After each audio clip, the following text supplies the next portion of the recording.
Welcome to emotion art. Emotion because we're literally made out of emotion.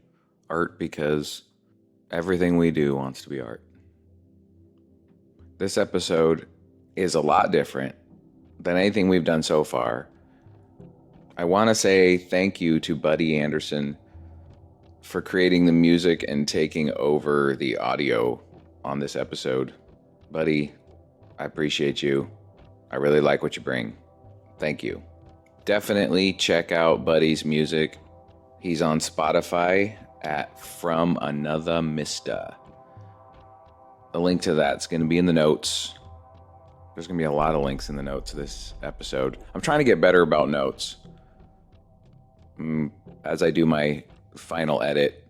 You know what? No, I also want to say thank you to Angela Cook for bringing her energy to this project, kind of just stepping in, becoming part of it. She's doing most of the editing now.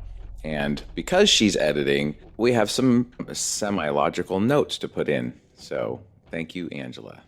Yeah, check out the notes. So this is a conversation I had with Jonmar. I met Jonmar in McMinnville when I went through Berean School of the Bible. He was one of the teachers there. He was the type of teacher that makes you feel seen, that makes you feel interested in what you're learning, even if it's some boring commentary on the Bible. John's always had art bubbling out of him. He was always creating music and stories in my memory. And John was very much a mentor to me.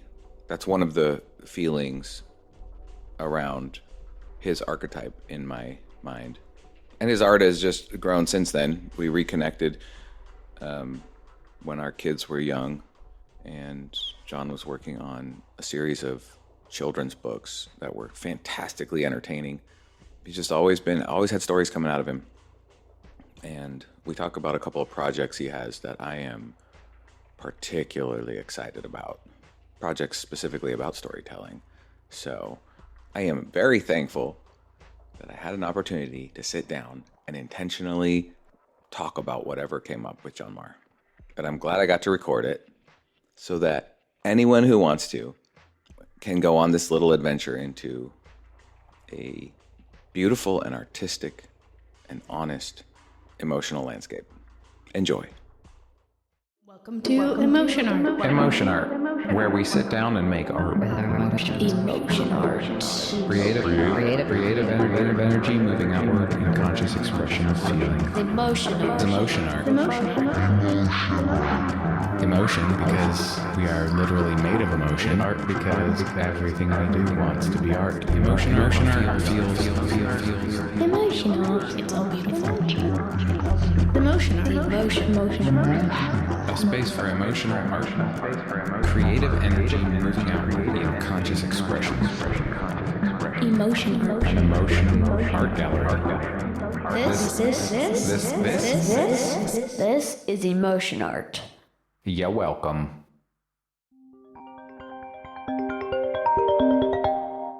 Hey, John. You there? Checking 1, 2. Oh, there you are. Okay, I need you up a little bit higher. So how you doing? I'm doing well. I haven't talked to you in a long time. And back when I was talking to you last, you were doing the Varleo thing in Philomath. Yeah, launching that AR, basically storytelling through AR. It was with the medium of fine art, but I would do it with posters or whatever.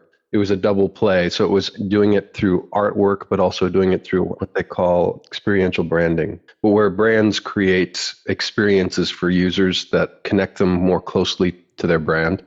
Like I went down to Texas at one point and I spoke with the Dallas Cowboys, their executive team. And I spoke with the Dallas Mavericks as well. And we weren't able to get any deals because that's right when COVID hit. But the idea was to take some of the murals at either of their massive buildings where visitors come and visit and where the sports are held, the arenas, and then have the murals come to life and tell the story of their sports teams and such. Have you done that kind of branding for anyone? Yeah, a little bit with some in-house stuff that I've done with different companies. Yeah, it's called experiential marketing or engagement marketing. Yeah, so I did a little bit with Nike. I did something for the the band We3. Sounds familiar, but I can't say yes. They were the runners-up on America's Got Talent, and they were from McMinnville, and they have gone on to be superstars. Their band is phenomenal. I mean, and they're two brothers and a sister, and they're called We3. Okay, I'm going to look that up. Yeah, We3 Music, I think, is where you go. But I created a music poster for them, and it was the first ever virtual reality music poster. So you looked at the poster, and it was of them sitting on a couch in a warehouse. And as you looked at it, the warehouse became real, and now you're standing in it, and you could look around in every direction. And ahead of you, right where they were on the picture, they fade into reality. There's a couch in front of you, and they're sitting on it, talking to you. And you can look around the room, and there are all these things that they tell you about in the room that you can touch and interact with to listen to one of their new songs. And there's a door that takes you into an arena where they play a live song on a stage. And so, yeah, it was a concert poster that they put out. So it was the first ever of its kind. And that's essentially experiential marketing. And is that something that is only accessible on the virtual reality headset? No, that one was, you had to have an iPhone. I didn't make it for Android also. It was iPhone only. But at the time, lots of things were like that. So if you had a phone, you could hold the phone up and look around with the phone. Oh. There weren't any glasses at the time. I don't think even Quest was out then. You'd look around with your phone and see those sorts of things, yeah. Oh, that is so interesting. And the art that I've seen is basically like a time lapse of you painting, and then you'll be telling a story. And so as you're doing this painting with your brush, you're telling the story, and you're making the story come to life with what you're drawing.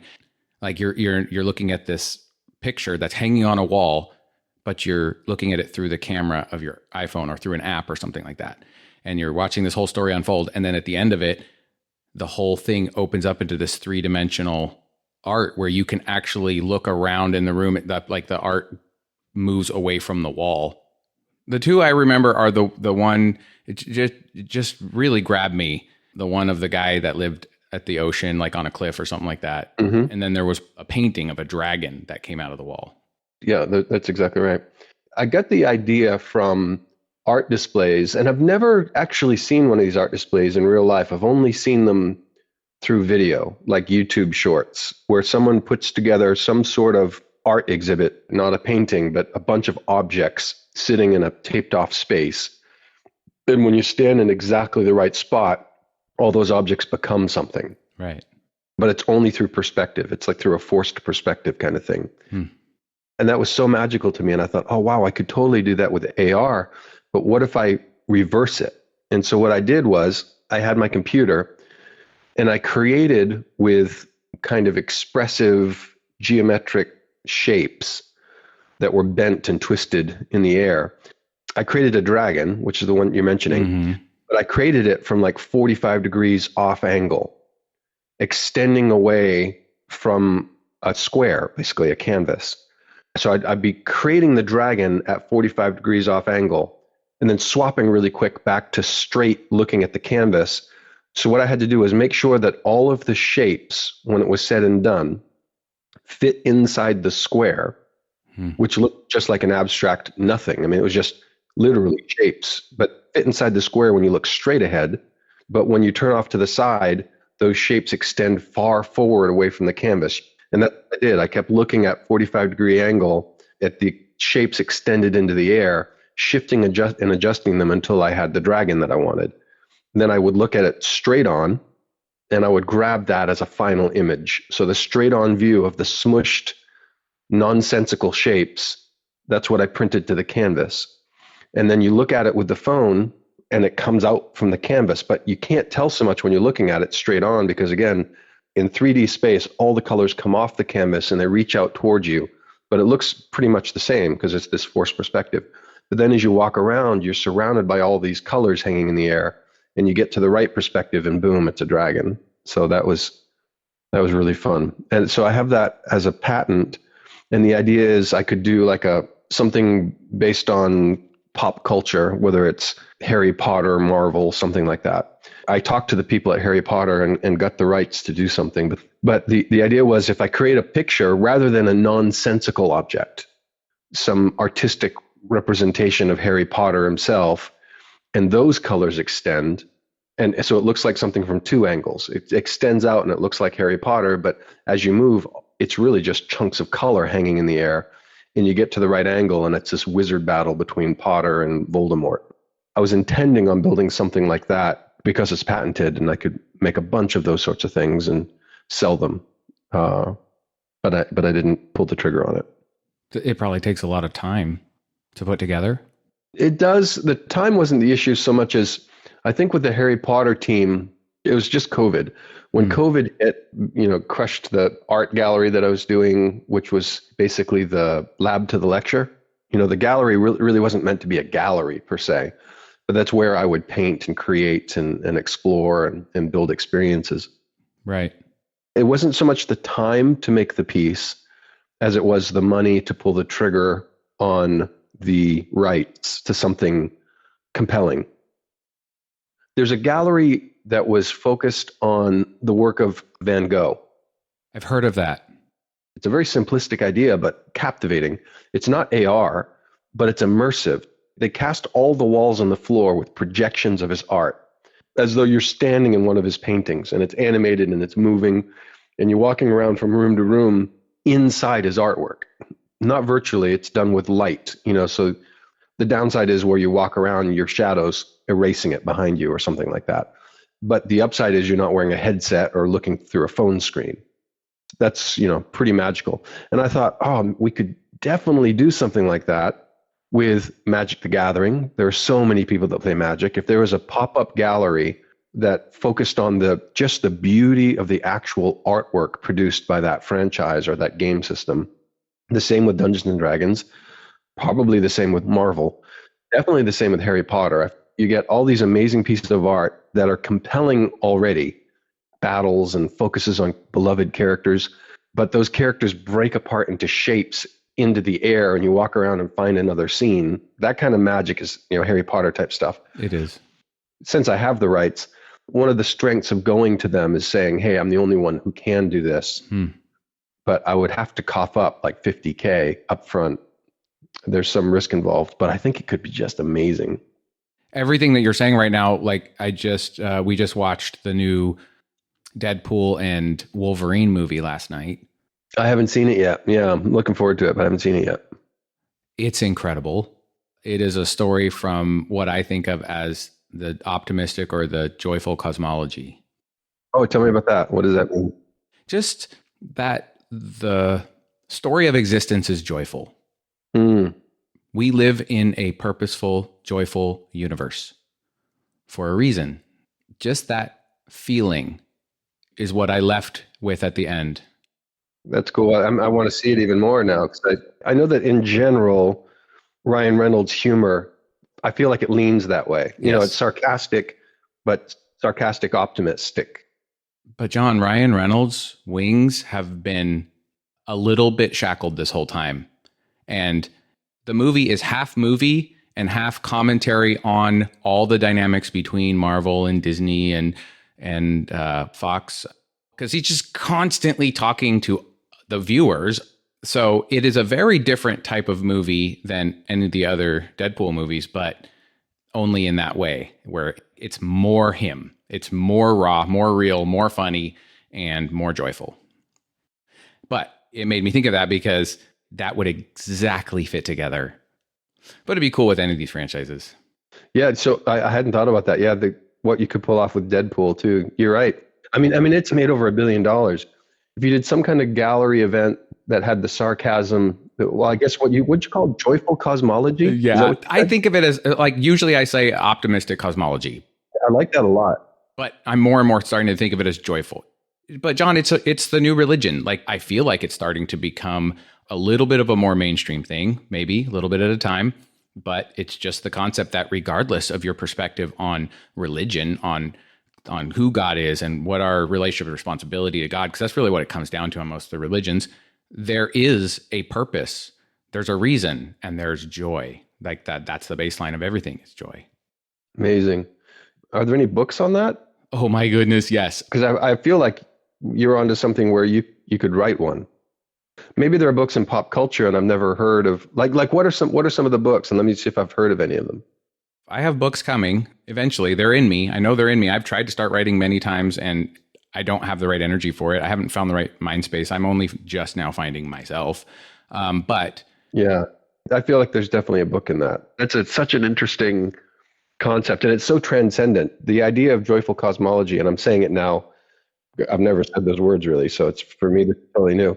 Yes. The world is your apple. You could focus on anything throughout the world and throughout world history, internally and externally, because joyful cosmology is transcendent. And so you have so much that you could draw from. You're not pigeonholed into some narrow field where you have to find certain data. You have the entire world at your fingertips to explore from that perspective. So that sounds fascinating. Even the sciences, maybe the sciences in particular, and the discoveries that trend towards optimistic outcomes. Interesting. You just rode your boat over the cliff. The water is so deep. The Fabric of Reality. I believe the author is David Deutsch. It is probably the best book that I've ever read on the nature of reality. Really? However, the Navalmanac, are you familiar with that one? No. It's basically a compiled writings and tweets and texts and whatever of some entrepreneurial guru, a guy from India, but he has an optimistic cosmology. And one chapter of his book, the Navalmanac, is book references. I am working through those books right now. And so here's the thing.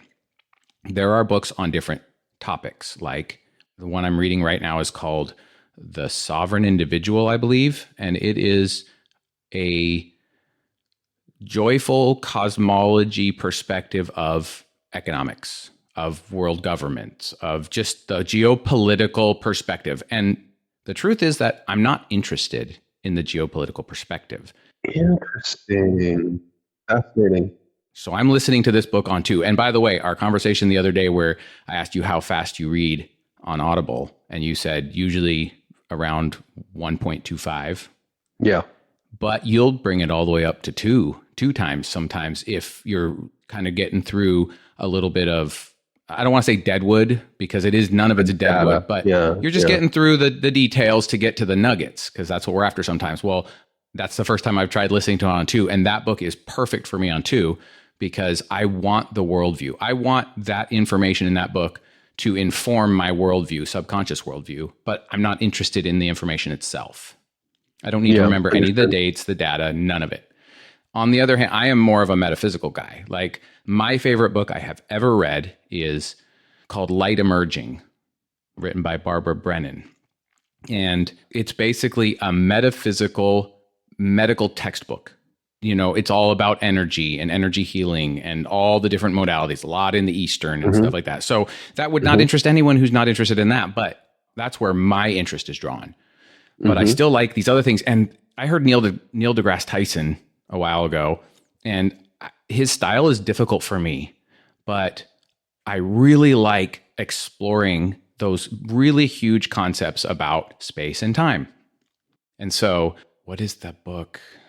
I'll think of it, but it's basically a Jewish mystic scientist, and he breaks down the nature of everything, basically the universe. Like, what is the universe? What is matter? How do we exist? How can you see? And it's all about the holograms. And basically the conclusion is that all of matter, everything that exists in our perception, is made out of one photon that exists in an infinite dimension. And so therefore it has infinite power and infinite potential. It's just incredible. And it makes no sense logically because my logic can't comprehend it. But to understand those things, I've read books like Flatlander. Flatlander is a book that was written in the 1800s, I believe, and it's just a little book written from the perspective of somebody that lives in two dimensions. Have you read that one? Oh, yeah. I do not own it currently, but I have had it and I have read it. Yeah. Okay, so just reading something like that helps me to kind of break some of my walls of perception so that I can comprehend a fourth dimension and a fifth dimension and an infinity dimension. And I'm starting to look at all this stuff around me, the physical stuff around me, like it's just one slice in a different dimension. So in the flat third dimension, if you step back from that, you're going to see infinite layers of that third dimension creating a fourth dimension, which is time, basically. You know, it makes a lot of sense as I think about it. And I'm not a scientist. My brain doesn't work like this. I operate emotionally in this world. So I can't really explain it in the way that I get the information out of books and stuff, but it just makes sense to me emotionally, like nothing else has, that the past and the future all exist simultaneously because it exists outside of the temporal dimension that we live in. It exists in an infinite dimension. And everything is replicating. Everything that we can observe is all replicating systems, up and down, smaller and bigger. No matter how big you get, there's always something at the edge of your perception that's bigger. You know what I mean? Or beyond the perception. Same, going small. Yeah. So it's like to me, if everything that we can observe follows that pattern, then that means that probably everything we can't observe does too. Yeah, fascinating. Yeah. From the idea of the optimistic cosmology or joyful cosmology, I will be looking into this now. I mean, I'm trying to find this Jewish mystic scientist with a single atom. Did you say it was a single atom? Oh, his name is Itzhak. Oh, I see it. Bentov. Yes. So he has two books. One of them is written as a scientist and one of them is written as a mystic.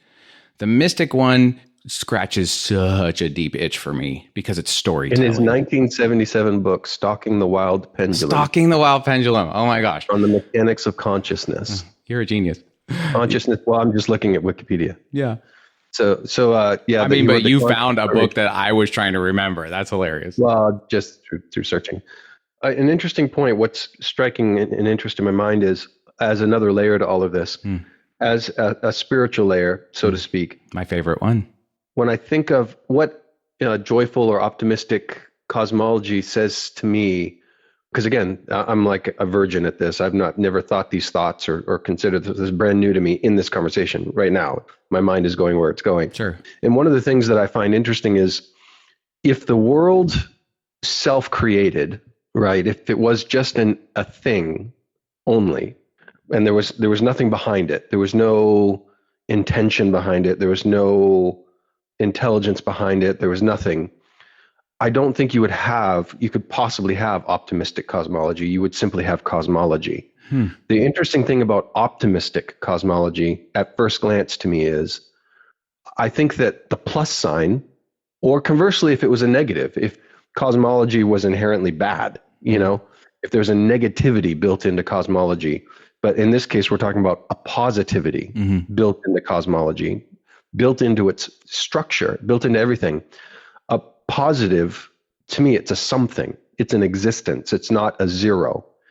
And so optimistic cosmology, at its first inference in my mind, speaks to a collective, connective, I don't know what the word would be, but a connection between all things that is in some way positive, and so thus optimistic. And to me, that's an interesting concept around the idea of, is there a God or not? Is there a God? And if there is a God, does he mean well? That's an interesting thing when I think of... or does he mean at all? Is he aware of himself? Well, see, that's the thing is I don't think it could be otherwise if it's optimistic. I feel like optimistic, you cross a threshold. When you step into optimism is a substance. It's not a lack. It's a presence of positivity. And I don't think that presence of positivity would ever emerge from zero. I don't think zero can create that. Again, totally new to me, but I would doubt that precludes someone from being an atheist, so to speak. I don't think that these concepts are joined at the hip, optimistic cosmology and any sort of belief in a creative God who made the universe. But to someone who believes in a creative God, when I hear optimistic cosmology, my mind automatically feels like, oh, well, I know who that is, and that sense of, oh, there's a fingerprint pressed into the fabric of reality, and that speaks to the positivity of the person who bears the print. And we read that as optimistic, joyful cosmology. I'm not saying everyone does. I'm not trying to brand everybody as seeing the way I see or that my way is right. It's just interesting as a first-time hearer. It's exciting on many levels. It's exciting physically to think that the universe has fingerprints of optimism everywhere through all things. And then at a spiritual level, it's exciting as well. And then I'm of the spiritual ilk who believes in a creator God. And so, you've got multiple layers of excitement. And because life is so hard, I've gone through 8 months now of very difficult life. And I'd been laid off in February. I had a very high position job at a top tier agency, leading big teams of engineers and doing great work on enterprise clients. And then boom, in the volatility of the current world, lost my role and went through all of these situations trying to find a new role, and eventually just created my own company. But it was a long time of difficulty and self-questioning and wondering my own worth and all the pain that comes through something like that. Yes. And so the idea that behind the scenes, cosmology itself is optimistic is additionally exciting. That in the pockets of crap that we live through, the pockets of ugliness that life sometimes has for us, that still that pocket of ugliness is floating in a sea of positivity. And I just happen to be in the ugly pocket at the moment. There's something beautiful about that too. Boy, you like rowing in deep water. What you're describing sounds very familiar, of the pain, of the struggle to reinvent, of just that journey, that trudge to find oneself at any given point in time. One of the things that has helped me the most and continues to is a mantra that says, everything is exactly the way it's supposed to be. It's not going to go the way I think it will. And it's going to turn out more fantastic than I could imagine. And at first, when I first started saying that to myself, I didn't believe it. It felt like hollow words because I'm looking around me and everything's horrible. I'm shedding all my relationships. I'm an utter mess. I can't look at myself in the mirror. I don't know who I am. I don't know if I've ever known who I am. And I just started saying it anyway because that's what I wanted. That's what I wanted to feel. And the more I said it, the more it became true in my subconscious. I believed it. I just believed it. And the belief brought it to pass. And so now, every time I say it to myself, I just know it's true. I am not actually sitting in a pocket of ugly. I'm just telling myself a story about something fantastic and beautiful. And beauty doesn't just mean one thing. It can be anything. But the story you tell yourself about it is the thing that determines how you feel about it. That's it. Interesting. Yeah, I had a similar experience recently. It was 6 or 7 months into this thing that I've been going through where I have moments of excitement. One of the things that I've discovered, I think, maybe I already knew it, but was just what a dearth of good leadership there is in the world. Amen. I was shocked over and over by terrible, terrible leadership. Everywhere I turned, I had 6 different jobs lined up. The first chance that I had to get a job, I think basically I biffed it. The job was mine to lose. And in the last meeting with the top tier individuals, like the CEO of the company, something went sideways.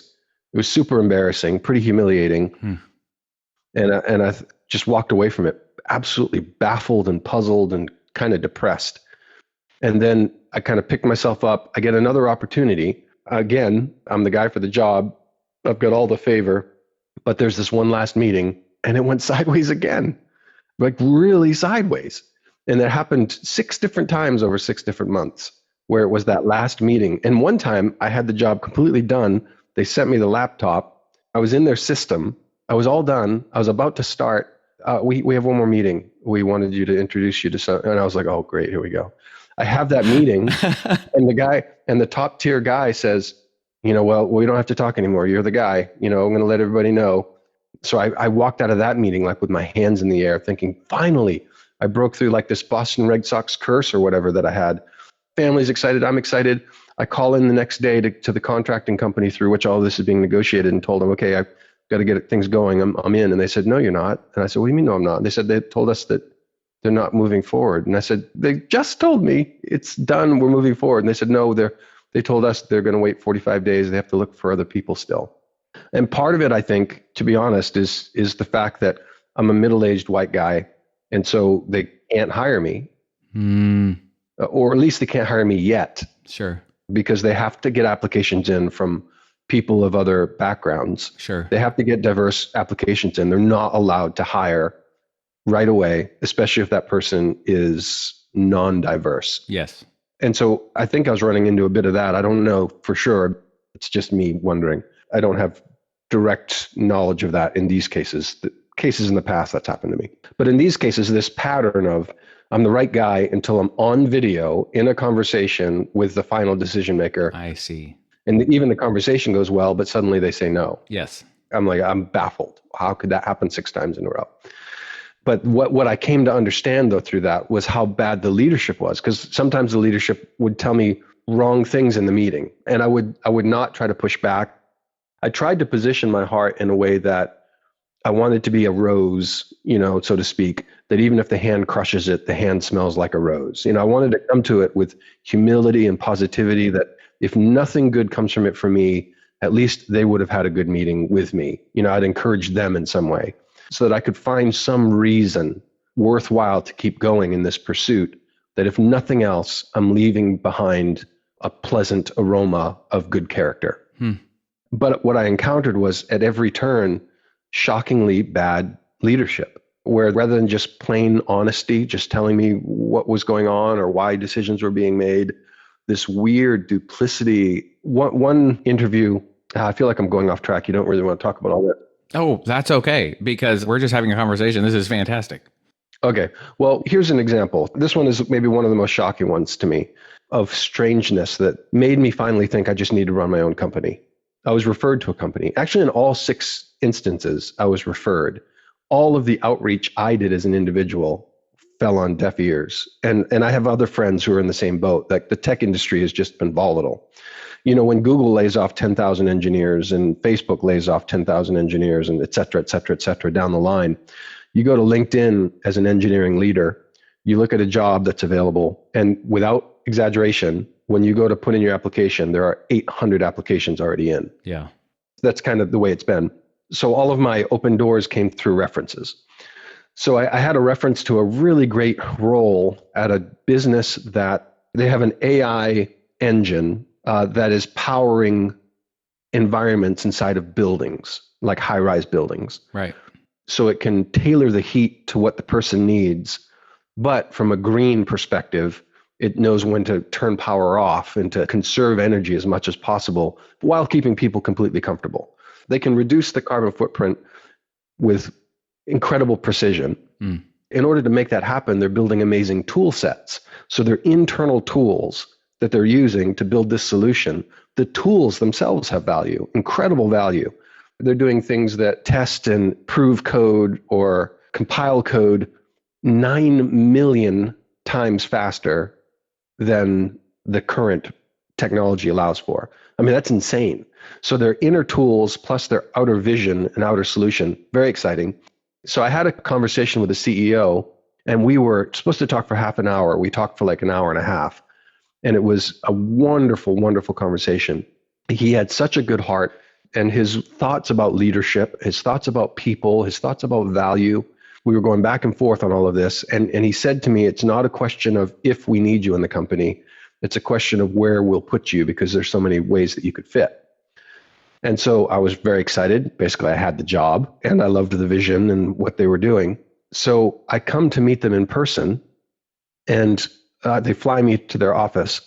I show up at their office that morning, and I find out that actually I'm going through a panel of interviews, rather a series of panel interviews. And I thought the meetings went well. But then I have this last meeting. And in my head, I'm like, okay, here we go. I'm heading into the last meeting, and it's with the CEO. This is where everything goes sideways. I even called my wife before the meeting and asked her to pray for me, because I'm like, well, here we go. I just want to keep my head up and be kind regardless of what happens here. So I go and I sit outside of this guy's office, and it's a modern building, and his wall is completely glass. And the only conversation I've had with him was an hour and a half. We were like best friends, it felt like. Right. I'm sitting outside of his office, and he doesn't even look up, doesn't even look over. I'm waiting to give him a smile and a wave, and nothing. I'm supposed to meet him at 4. I sit there, it becomes 4:05. I'm like, oh, that's okay. 5 minutes late. Granted, I flew here, but he's on some meeting on his computer in a Zoom meeting. And his face is lit up. His office is dark, and he's all lit up and excited and talking. And And I'm watching him and I'm sitting there thinking, okay, 4:10, I'm still sitting there. 4:15, I'm still sitting there. His other team members come out and they're anxious because they feel bad. Yeah. I flew here for a meeting and he's on a Zoom call. I said, because I'm trying to have this perspective of being kind. I said to them, oh, that's okay. He gave me additional time in our first talk. I don't want to pressure him. And they're like, no, he needs to meet with you. This isn't right. And so one of them eventually goes in the door, interrupts him, and he still doesn't stop the Zoom call. So she sits down in his office, like making a physical presence known while trying to get him to get out of that other meeting. 4:35, he finally ends the other meeting. I'm sitting there for 35 minutes on his couch. Wow. And now this is where it gets weird. All that stuff wasn't even the weird part. So she has me come in the door. And as soon as I step in the door, the guy is cold and aloof and he won't look me in the eyes. And I'm thinking, it's like Willy Wonka from the 1970s version. Willy Wonka is this magnanimous guy. And then at the very, very end, Charlie comes in and Willy Wonka says, you lose, you drank the fizzy lifting drink and you touched the walls and we have to wash the walls and whatever. And you lose, good sir, that sort of thing. Mm-hmm. Like a light switches and it goes from light to dark. So I walk in and he's cold and he's aloof and he's grumpy from being interrupted from this call. Mm-hmm. He's grumpy. And as one of his helpers leaves, he says, hey, can you get me the label making machine? Now I'm sitting in the chair in front of him in his office. And his helper's like, the label making machine? He goes, yeah, I need to create a label for this iPad on my desk. It's important that I don't forget to make that label. And his helper was like, and you need to do that now. Yeah, now's the right time for that. Very sarcastically. And he looks at her and says, I can do two things at once. Just get me the labeling machine. And I'm sitting there with my jaw almost open. I've flown here to meet with this guy. He was so kind on the call. And now I have no context for why he's treating me this way. And he wants a label making machine to make a label while we talk. And I'm thinking, you've got to be kidding me. But again, I'm trying to be the rose that leaves the good aroma when it gets crushed. Throughout these 6 things, as they kept happening, I had this perspective of God, coming from a position of faith in my view of the, optimistic cosmology. I'm thinking, God, I accept all humbling. I want to learn every lesson I can through whatever humbling has to happen. Just protect my family. May I take all of it and keep my family safe from going through this hardship. Don't make me sell my house if I can avoid it. Like, don't uproot my family and give my family pain. I'll take all the pain. I'll take all the trouble. Just save my family from it. That was been my prayer. And I would recognize going into these moments that it was happening again. And so I'm sitting in this chair 1,000 miles from home and realizing suddenly the tide has turned. I'm in now a humbling moment. This is going to be ugly. I'm just going to accept it. I'm going to try to give a sweet aroma in return. If nothing else, I'm going to have that when I walk away from this. So he gets the label making machine. And I'm kind of incredulous because what this amounts to, it's called a one-on-one. When 2 people are in a room having a meeting, you call it a one-on-one. Mm-hmm. And when you're the leader, the object of the one-on-one is always to encourage and get to know the person that you're with. So any manager has one-on-ones with their team on a regular basis. It's important to note, I think. The role of the one-on-one is not how is your work doing, how much are you getting done. The role of the one-on-one in the corporate world is supposed to be, how are you tracking in your career? How are you as an individual? How satisfied are you? What can I do to help you get involved in work that you find exciting? It's funny, when you treat the entire person as an entire person, you get the best work out of them. You get the best longevity out of them, but you do so by caring for them as an entity, as a person, not as a worker doing X, Y, Z work. So the one-on-one is meant to be encouraging. I understand this because I've led so many one-on-ones. I had 16 direct reports at my last job, and I meet with each of them one-on-one every 2 weeks. So I'm sitting down in this one-on-one with this guy, expecting to be treated like this is a one-on-one where I'm going to be honored, and instead I'm being dishonored. So he gets the label making machine. He asks me some question, didn't even really look at me, and starts typing on the labeling machine. And so I start to answer, and it kind of makes me feel a little ill because I'm talking to empty space. Right. And every once in a while, he would look up at me like pointedly and then look back down as if to say, here's my eye contact, and look back down at the label making machine. And I just got sicker and sicker in my stomach as this unfolded. And eventually, I'm talking about something pretty important. He's asking me important questions about my views and whatever. And while I'm in the middle of saying something that I would have thought would be important, he hits print on the label making machine and nothing happens. He prints again, nothing happens. He picks the machine up while I'm talking and he cracks the back of it open rather loudly. Mm-hmm. And I talk a little more quietly now. And I'm just kind of not mumbling, but I'm thinking, do I continue? And I'm about to offer to, we really don't have to do this. He reaches into the machine and cracks the label printing filament out very loudly, sets everything down and starts picking at it, trying to figure out why it isn't feeding. And at that point, I went silent.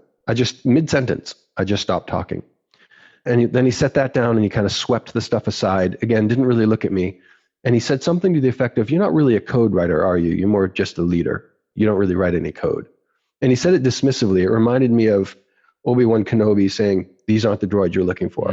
He's like, sort of like after all of that, he sets the stuff, pulls it aside and swishes his hand in the air almost as if to say, you're not the talent we're looking for, are you? And then I was like, actually, no, I am a code writer. I've written code that's been top apps in the entire world myself. Oh, and then he looks at his watch after I defend my talent. He looks at his watch and says, oh, you know what? We're out of time. But we have dinner with the team tonight and I'll see you at dinner and we can talk a little more then. And in dinner, he's late. The other team members are there. And I'm feeling pretty awkward at this point. I'm like, why did you fly me out here? Why am I here? And I've got to take an entire day to fly home now. I'm going to be in a hotel room for the night. I'm away from my family. This is maybe the greatest professional discourtesy I've ever experienced. So I'm sitting down. He comes in late. He sits beside me. And this is what he does. So that other Zoom call that he was on was with an Apple engineer or former Apple engineer. To make it clear, he's looking for people to do the kind of work that he's doing, but they have different pockets of work that needs to get done. So this guy is not in competition with me. They're looking at me for one role. They're looking at him for another role. So there's no comparison going on. And I wasn't comparing myself and I wasn't being compared. But still, he walks in and he sits down and I'm sitting right beside him. He doesn't say anything to me. And he just starts telling his team about how amazing this interview was with this candidate. Best candidate he had ever interviewed, ever, in terms of someone who really got the science of it right away, because that's what that guy does, is that particular kind of science. And I'm sitting there shrinking inside of myself as he extols this virtue of this other candidate, having just basically ignored me and pushed me off into the corner. And the point of this dinner is for me to get to know his team and have a good time. And that's the umbrella he sets up over the entire meeting. And I just kind of squirmed and couldn't wait to get away. So when you look at the 6 or 7 experiences that I had, that was maybe one of the worst ones.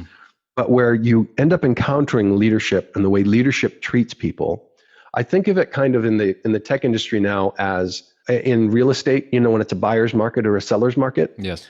It's a buyer's market. Yes. And so the companies have all the power. They could pick anybody they want. And the salt of power, the way it brings out the flavor of the leader, there's some terrible flavor in the world.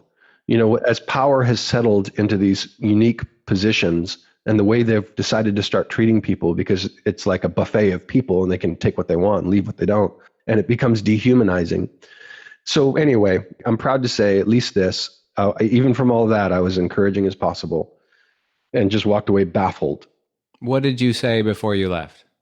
I don't remember the very last thing I said, but on the way out, we happened to stop by a table of investors who were investing in his company.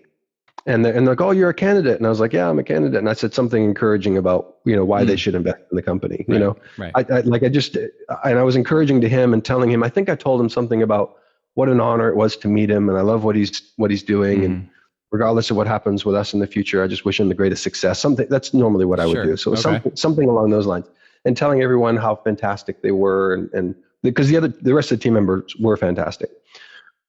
Back to Willy Wonka. That's how that scene goes. Willy Wonka, the lights switch off basically in terms of who he is. And he treats this little poor kid who has won the golden ticket.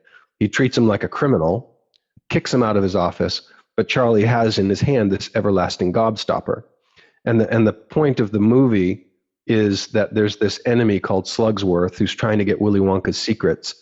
And he's telling everyone who gets the golden ticket, get me the gobstopper. I'll give you tons of money so that I can pirate it and, go into competition against Wonka.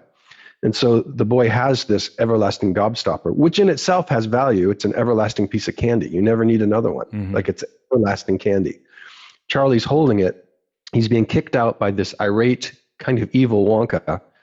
And he's, of course, tempted to go sell it. As a matter of fact, Grandpa Joe says, hey, we'll go sell that thing to Slugsworth. Let's get out of here. Charlie goes up and sets the everlasting gobstopper on Willy Wonka's desk. It puts tears in my eyes when I think about it. And then everything changes again. Willy Wonka covers the gobstopper with his hand and says, so shines a good deed in a weary world. And he turns around and says, Charlie, you won. Like, that was the final test.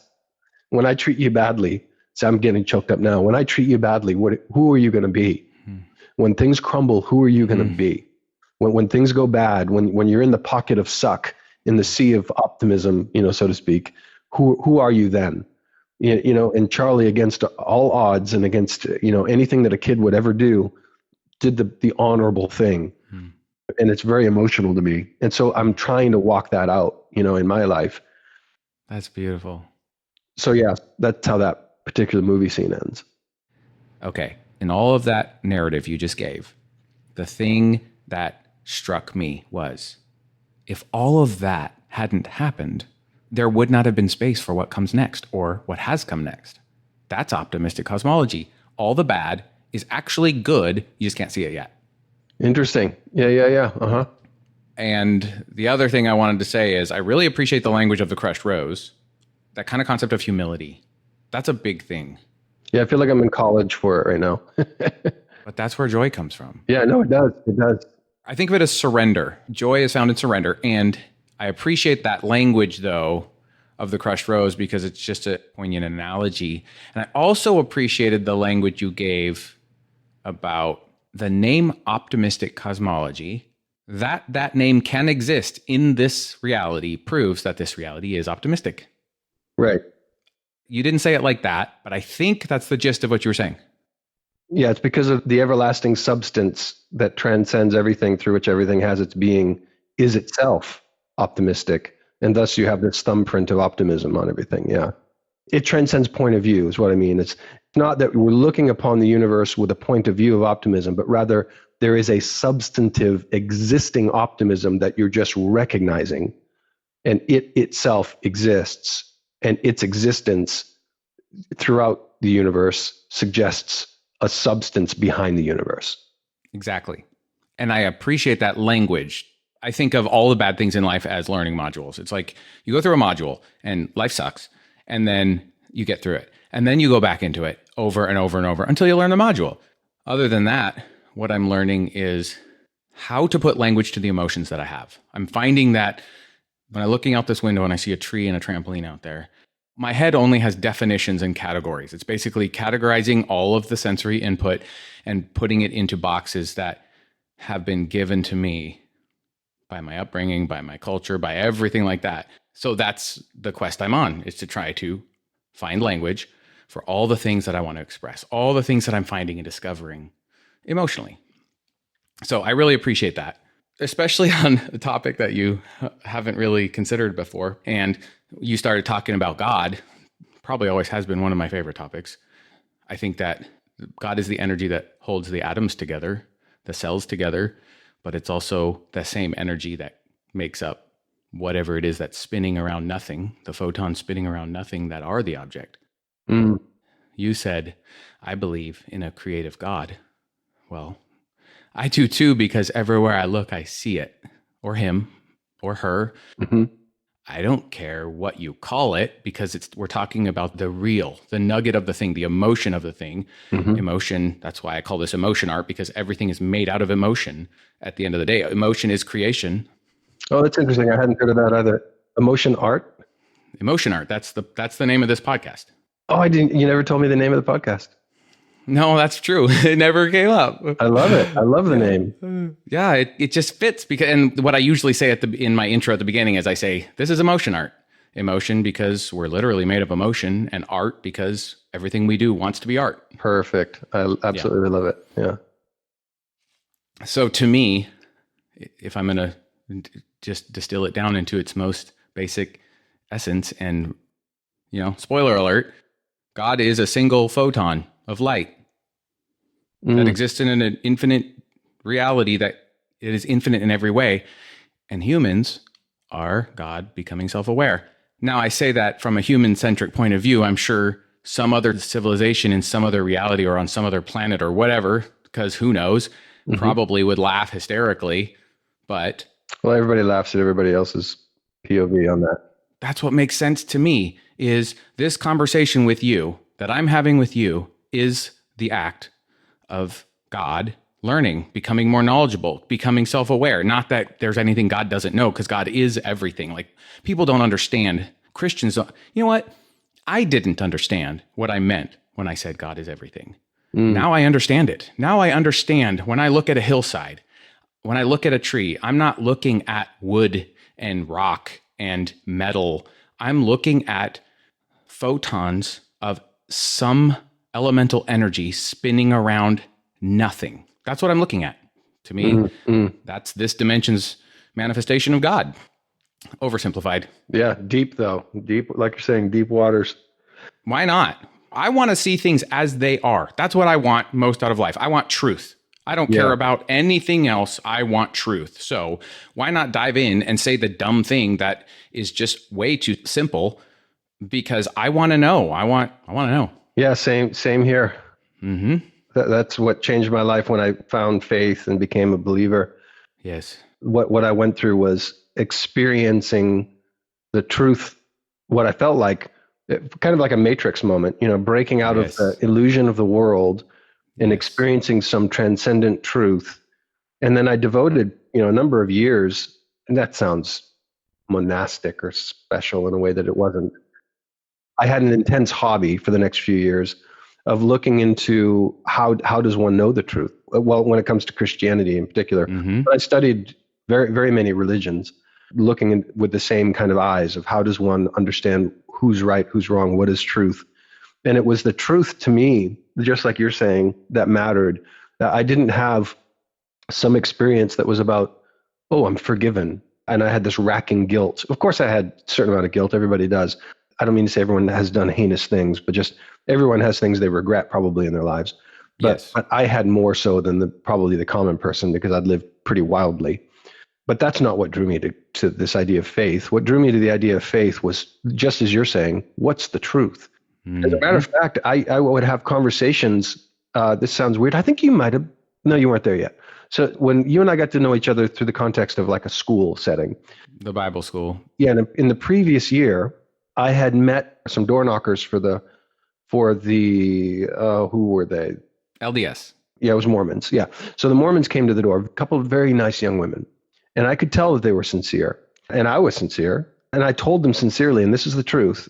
This can be hard to say in circles of whatever faith you walk in. For me, it's Christianity. If I'm in a room of Christians, I can honestly say this, and it makes everyone uncomfortable. I say, just like you're saying, I only want the truth. And so if someone could convince me that something else is true other than Christianity, well, I'm going to become that thing. I'm not a Christian because it's culture or I've learned it or it's nationality or anything. I'm here just because it's true. And if I learn somehow that it's not, well, I'm not that anymore. I'm whatever is true. So I would be able to say that to the Mormons. The Mormons, they know they're now talking to the leader of a little Bible school. And I'm telling them, well, if you can convince me, I'll believe it. Let's talk. So I had them, not only did I have them come in and talk to me, and I sat with them at length and I listened to their questions. They allowed me to ask them questions in return. I know this is going to sound really crazy, but I even let them come in and speak to my entire school. I let them come in and present their case to all of my students. And we had maybe 12 students. That's not a ton. But these are 12 people that are struggling to figure out who they are and who is God. And they're here learning about Christianity. And now they have Mormon teachers at the front of the room. And the Mormons could say whatever they wanted. I wasn't policing them at all because I'm after the truth. I don't have to protect anybody from that. The truth is the truth, and it's going to be known or it's not. And so we did a debrief later, and the students on their own, of their own accord, came up with the same series of red flags. And it was an interesting thing. Like if you and I stand on truth, not on just what other people have to say or some sort of commitment to tradition or anything, but no tradition, no religion, just truth. That ground is unshakable. And truly, if we found something else that was actually true, of course, we're going to stand on that. Whatever the truth is, that's what I want to stand on, just like you. And interesting to watch that unfold in the lives of other people. That story kind of feels a little bit prophetic to me, because that must have been before my time. Because when I was at... Well, it was a year before you came. Yeah, okay. After the Berean school, my family looks at it like I walked away from the faith. I don't consider myself to be a Christian, but I also no longer consider myself to not be a Christian. But the factor I most attribute that to is the LDS church, the LDS missionaries knocking on my door, because I've always loved people. I will have any conversation, any peaceful, any joyful, any optimistic conversation that is in front of me. Anyone, I will have it. And every time they come to the door, I invite them in. It's the same with Jehovah's Witness, same with Baha'i, any of them. I'm just like, come in, let's talk. I'll pray with you. I'll whatever. Like, I don't have anything to be afraid of. I just like talking and comparing worldviews. And back then, it always came down to book, chapter, and verse. Like, okay, this is why I can't go with what you're saying, because to me, the Bible is the ultimate line in the sand. If it does not disagree with my understanding of what the Bible says, then I am not barred from believing it if it makes sense to me. But if it disagrees with my understanding of the Bible, I can't go there. I just can't. That is my safe zone. I don't know what's true or what's not true. I can't trust my perceptions. And having those conversations over and over and over and over, and realizing that these people are just as passionate, 100%, right, believe just as strongly as I do. And what gives me the right to somehow be right above these people? I am right, you're wrong. So that just started that slow breakdown of my worldview, to where finally now I find myself in a place where I stand between worldviews. I consider myself a world traveler. I travel mystically. I travel metaphysically, whatever you want to call it. But that's what these conversations are, because every worldview fits into the optimistic cosmology. Every single worldview does, because it's all part of it. It's the fingerprint. The rare thing is to find a person who can step from one worldview to the next, to just see the person and to see what they're looking at. So, you know, the story of the guys, I probably heard this story from you first time in the Bible school, but the blind guys that were feeling an elephant, and the one guy feels a tail, one guy feels a trunk, and they're all describing what they feel, and they end up coming to blows about it, because everyone disagrees on what this thing is, because they know they're all touching the same thing. And how can you be touching a rope while I'm touching a wall? This doesn't make any sense, you know, being the tail and the side or whatever. And I just realized that we're all looking at the same thing. Yeah, I agree. So I've got some interesting takes on that. So one of them, we both have a really good friend, Daniel Mims. We do. I like that guy. Yeah, he's brilliant. And he's been a good friend of mine for a long time and continues to be. And he has some very outer edge views, which to him are central, not outer at all. He's in the center. But from a Christian point of view, he's out on the edge, or past the edge even.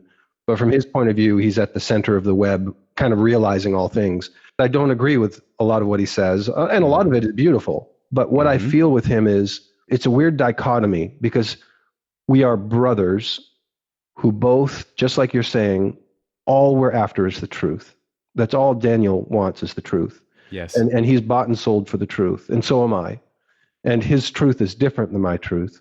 But the pursuit and the value and the honor of truth stands above all things. So in that thing, we are joined at the hip, and we are close, and we are kind of one, in a manner of speaking. Even though underneath the pursuit, the treasure that I'm digging up in the field is different than the treasure he's digging up. I recognize that, which is what I recognized in the Mormons or anyone. You know, Jesus, I think, railed against, and so did Paul, and so did the apostles, spending time with scoffers or deceivers or something. And that's a very rare person, almost non-existent. I'm sure they exist, but the idea of a Mormon, regardless of whether or not Mormonism is true, okay, the person who believes Mormonism is, generally speaking, by the vast majority, almost 100%, a good person trying to live a good life, following truth as it has been revealed in their opinion to them. The idea of the Mormon, potentially, or I guess you could say the Christian, yes, who's deep into it, with great power in it, who knows it isn't true, but exercises it for money and power. That's the person that the Bible's talking about as the person that you shouldn't spend time with, the deceiver. I don't think maybe I've ever met one who believes something that I don't believe, knows it isn't true and is trying to convince me in order to get some kind of power over me. I don't think that's how it works, John. I think that they're lying to themselves. I think the lie is internal. I do think that you can get to the point. No, I agree with you. You can be like that as well. But even that person, I view more as a tortured soul. I know lots of those. Someone with a disease, like they're lying to themselves and they're hurting them, but they still mean well. They're not trying to. You'd have to be a sociopath. You'd have to be an off-the-edge narcissist in order to pretend like you believe something as a lifestyle in order to gain. Well, yeah, or just greedy. I mean, look at the people that get on TV and convince the old women to send in money for a prayer cloth. They know full well what they're doing is wrong. Well, you can call unbalanced narcissism by many names. Yeah, and so it happens. But I think that like someone like Daniel Mims, I love the guy, but we're of difference of opinion. But here's the wrinkle. So there is a wrinkle in all of this. I do believe that there's a truth. I don't think that there's a multiverse of truths. I think that the optimistic cosmology, there is a fingerprint, and a fingerprint is an identifier, and it's an identifier of something, not many things. Christianity says there is only Jesus. And Isaiah, God, almost with comedy, says, I'm looking around up here. I'm the only God. And so I'm going to prove myself through prophecy. I'm going to put all these words in all these people's mouths for thousands of years. And then Jesus is going to come fulfill 300, 400 prophecies, which is mind-blowing. He says, I'm going to prove myself because I'm the only one up here. And so I'm either right or I'm wrong, one way or the other. And I'm open to being wrong and being proven wrong. But I stand upon what I stand upon just because it's true.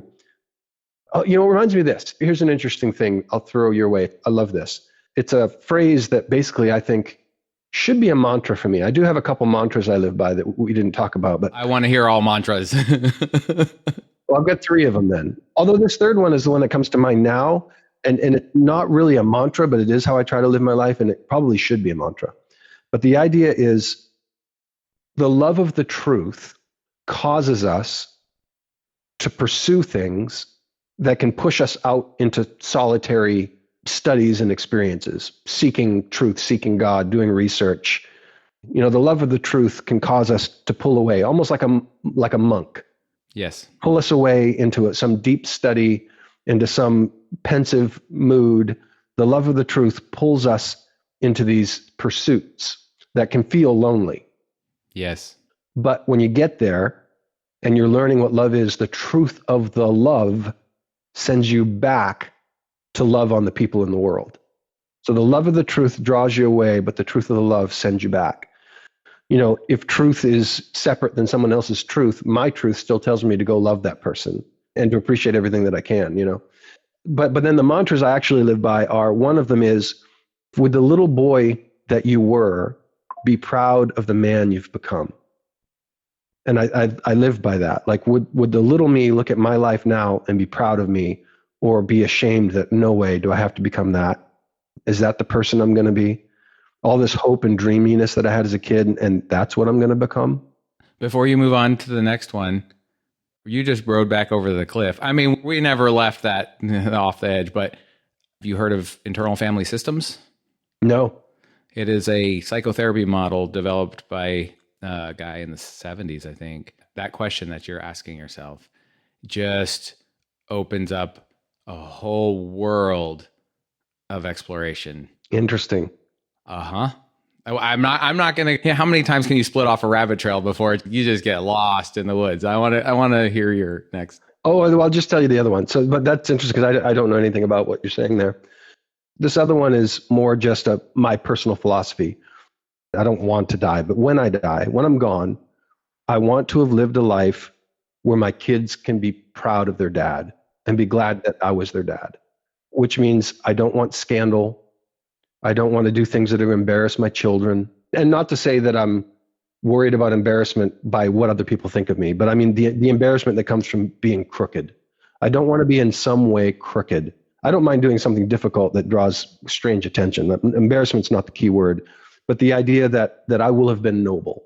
You don't want to be the person that sells the gobstopper. Right. Perfect. Exactly. Yes. I don't want to fill the family's coffer with something questionable. And my kids always think, oh, my dad was a questionable character. If nothing else, I'm gone, the rose is crushed, but there's a sweet aroma in the air. And they're like, yeah, that's how my dad smells. That's the aroma of my dad. With that perspective, thank you for being a dad. Oh yeah. Likewise to you. You're an awesome dad. Oh, we do the best we can. We do, don't we? I always tell myself, I am going to mess my children up. I just will. I feel like I already have in some ways. Yeah. I'm going to mess my children up. So why don't I just stop worrying about it and just learn how to be me? Because that is how I am going to leave that legacy for my children, is by simply being the best me that I can be. And the whole no bad parts thing, when I read that book, non sequitur there, that's the Internal Family Systems book. Oh, I've heard of that. Someone else told me about that. It changed my life. It changed my relationship with myself. Yeah, the other person who read it told me the same thing. They told me it changed their life. Interesting. And through that, it changed my relationship with my children. And the oversimplified concept is that a human is made out of a whole bunch of different parts. Each part is made out of one feeling or one thought or one anything. It's just a part. And that part is a person. It has its own tastes, its own likes and dislikes. It has its worldview. It has thoughts about you. It's all based on wounding. So you have a wound from your past and you have a fear story that says, I'm never going to be able to whatever, or I'm not going to be good enough, or I am not lovable. And then that part of you freezes in that moment where that little child experienced a trauma. Trauma doesn't mean like sexual abuse. It means anything that is interpreted by the emotions as trauma. There's an emotion in there that's a part of you, and it recognizes a danger. An adult just said, you can't talk like that. That part of you recognizes that danger. There is something wrong. I have to protect this human from the danger that's going to come from being the wrong thing. Now that part of you freezes in age. It no longer continues to age because it is stuck in a loop.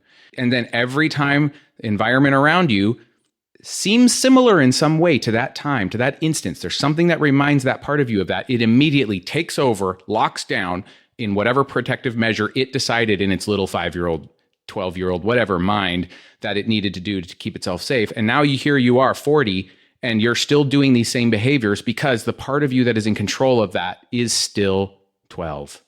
And so the solution is to get to know the pieces of you. It's an internal family in there. And you need to stop locking out parts of you in the cold because you're afraid of them. You need to let them in, make them feel welcome, let them know that you recognize that this is their house too. And watch them transform from a wild beast. Because what would you do if you were a 5-year-old that had no idea what was going on and you're locked out of the house? You can't even get into your own house. How terrifying would that be? Like, what lengths would you go to protect yourself? So when you let that part of yourself in, open the door, give it a spot by the fire. Oh man, that's feeding me. Yeah, that's cool. That's good stuff. So the end of that is I do IFS meditations with people. I am not IFS certified. I read the book one time, and it's basically you sit down, go into a meditation. It's basically you're praying with yourself. So I won't interrupt you, but just say that the guy that I talked to that said it changed his life, it was in the context of therapy. So that's interesting. And he tried a bunch of different kinds of therapy, and this therapy revolutionized his life and made him a healthy, whole man. Yes. And I'm not a therapist, but I am very, very keyed emotionally to the world. And so when I sit down with somebody and I go into a state of meditation with them and we have an intention of exploring their emotions, I am able to feel what's going on in their world in some shadowy way. And so I'm able to just ask the questions. I'm able to just help coach them as they meet and talk with themselves. And John, there are times where I have just, after a session, I've just broken down in racking sobs at the aching beauty that I saw as somebody met themselves for the first time. Not that they didn't know themselves before, but they met a part of themselves that they'd never known. And you tell stories in this. That's the beauty of it for me, because stories are what get me out of bed in the morning. So we'll start physically, and I'll be like, okay, what do you notice physically in your body right now? Any ache or pain or feeling or sensation or anything? What pops up? And this is all about going with the first thing that comes to your gut, to your emotions.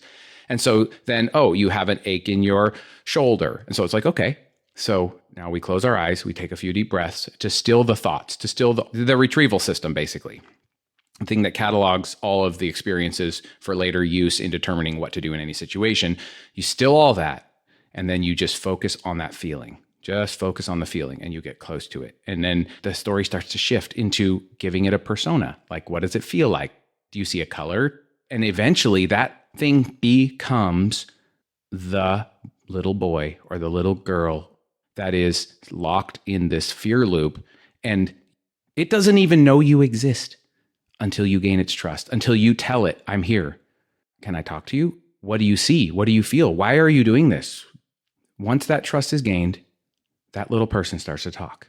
You start to remember things that happened that you haven't remembered since that time. And this takes some imagination. You know, you can't be someone who refuses to step into your imagination. It just won't work. Great. We've gotten past that. Now we're just digging into it because we want to all heal. So we're trying it. And I say, ask him how old he thinks you are. And they'll be like, oh, he thinks I'm 8. And I'm like, now take him to a mirror and show him who you are. Tell him some of the things you've done. Tell, you know, an 8-year-old or a 12-year-old, I'll be like, tell him about all the sex you have. Like, you're literally dealing with yourself in that mind. It is so surreal. About a kid, whether or not they're proud of the person you've become. I mean, you're doing the introduction. Exactly. And invariably what happens, and sometimes it takes a long time. Like sometimes you can't even do it in one session. They just refuse to trust. And there will be other characters that step in to try to block the connection because you're taking away a safety that has... What do they call that? There's a term for that, right? Now, others or something like that? Or because you're saying other versions of themselves will come to stop? It's not versions of yourself. It's parts of yourself. Yeah, but they're almost sentient. They might as well be because they seem to be. Yeah. But at the same time, on the other side of the coin, it's all just you. It's all just the same person that's just playing head games. Yeah, I understand that. But there's a term for the others that is become popularized. I'm curious. But it's not like people don't think of it as split personality or like a disorder. It's come along with a lot of the other kind of big shifts that have been happening around what is a person and who are we, gender, all that kind of stuff. Yeah. It's not other. I wish I could remember the term. Well, keep going. I'll see if I can figure it out. Yeah, I'm curious, even if you find it later, like I'd love to know. And basically in this model, some of them have managerial roles. Some of them have like firefighter roles. Alters. That's what it is. Oh, yeah. Yeah, people call them alters. And I think it's likely the same thing where they feel like there are different parts of them with their own point of view, their own personality that's being popularly embraced. And I'm thinking of the trilogy, Unbreakable, Glass. Right. Yeah. Uh-huh. That's a perfect depiction of what can happen. Those are all just parts. Yes, alters. Okay, yeah, those are just parts. If you YouTube it you'll see many, many young people talking about their alters. Yes. So it's like a popularization of the concept. So that's just what came to mind. Keep going. But when you have others trying to stop them, I'm like, I've been hearing that kind of thing lately in culture, and they call them alters. So when an alter or a part steps in, because it's a manager, it's a part, its entire job has been to step in when this wounded part starts to feel threatened. Yeah, it steps in with anger or with blame, whatever the emotion is, that's the part, that's what it looks like. But when that thing steps in, I immediately know. And at first, it doesn't know that it's different. It thinks that it's still the same part talking for itself. But I feel the shift in the energy. And so I say, okay, let's ask this part that we're talking to step into a waiting room. Ask them to step back. Ask them to sit down. Whatever it is, ask them to just trust you for a second to talk to this hurting part. And if it doesn't trust you, it won't. It'll say no.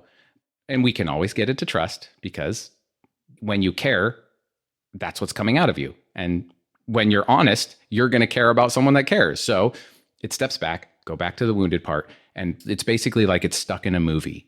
And this scene is playing over and over and over. And sometimes you're in there watching it with it and you see what happened in ways that you didn't remember or whatever. But then you say, hey, do you want to leave this place? Like, where do you want to go? If you could be anywhere in the world, where would you want to go? And it's like, oh man, I'd like to go to the beach. And so you just say, let's go to the beach. And you take it by the hand or you pick it up if it's a little child and you just take it to the beach. And then later on we come back to it and I'm just like, so what's that part doing? And people are usually like, oh, it's playing. Those meetings, when they happen, they make life worth living. That's the optimistic universe. While I'm listening to you, I'm thinking how interesting it is that Like Tozer. You remember Tozer? Yes, A.W. Tozer. One of his points of view is that we have five senses, physical senses, and that we have a supernatural sense, in his opinion, by which we experience and know God, is Tozer's point of view. And that it's like any of the other senses or any muscle in your body, as you exercise it, it becomes stronger. And I think of this with Stephen King. So Stephen King is an amazing writer, but he says in order to be an amazing writer, you have to be an amazing reader. In a second, I'll try to get this thread back because it'll make sense here in a second. And it comes back to you, like a thought that comes back to you. Okay, so theater of the mind, which is what happens when you pick up a book. You look at a book and you have black text on a white page and suddenly you don't see the book anymore. You're immersed in the theater of the mind and you're in another world, literally another world. And it's funny enough, when you're done reading, suddenly you're looking at a book again. It's the wildest thing, you know? And I think of someone like Stephen King, whose muscle of mind theater is beyond Schwarzenegger in strength. You know, it's Herculean. What is it like when he reads? You know, what is his theater of the mind like? Because he's exercised it. Just like Tozer said, experiencing God, there's a muscle involved and you train it and you learn how to sense. And now tying that back to you, because of your understanding of optimistic cosmology and your trust in the transcendent reality, that you're able to lean into it and therefore find these touch points with other souls who are broadcasting in that space. And so you're reading a radio station coming out of somebody in a medium of thought or beyond thought, you know, transcendent identity, that you're reading that and you're training this muscle that makes you more and more able to see something otherwise absolutely invisible to anybody else. But your belief and trust in the transcendent reality allows you to lean into the invisible and experience it in a way that is profound and will continue to get more profound. That's where my mind's going as you share. You can call that transcendent reality God. The terms don't offend me anymore. No terms offend me. Yeah, I'm not trying to not offend you. And I don't know that it's necessarily God in the sense that, because I think of God as more an identity as opposed to a substance. Sure, I got you. But so I think of it more as the plasma behind life. I think, oh, interesting. So I'm saying things I've never said or thought necessarily before, but that the plasma itself is an information system. In the same way, interestingly, so there's a new thoughts for me, but the idea that quantum physics, when you twist the spinning of a quark over here and a paired quark over there starts spinning the other direction, you know, thousands of miles away, this quantum entanglement, there's some sort of plasma something that is an information carrier beyond anything we have been able to touch or understand and I think that somehow you're transcending into whatever that might be, whether that is the fabric of God and the nature of God in some way, Sure. or if it's somehow the underlying creative, you know, I don't know, just plasma is the only word that comes to mind. Whatever it is, that because of your trust that something is there and that it means well, you're able to lean into it and then read this information being broadcast there by another soul and feel their feelings. It's an interesting potential there. That feels true. That's very good language. You're speaking the language of David Deutsch, by the way. Cool. Which one was that one? I've got a bunch of tabs open with books that we've mentioned. This Chasing the Wild Pendulum. Okay, right. The first one. Yeah. Mm-hmm. Oh, you're in for a treat, John. Oh my goodness. Yeah, I've got it open in my tab so I can buy it. But I also wanted to say this. The song, you've got to get yourself together. You've been stuck in a moment. You can't get out of it.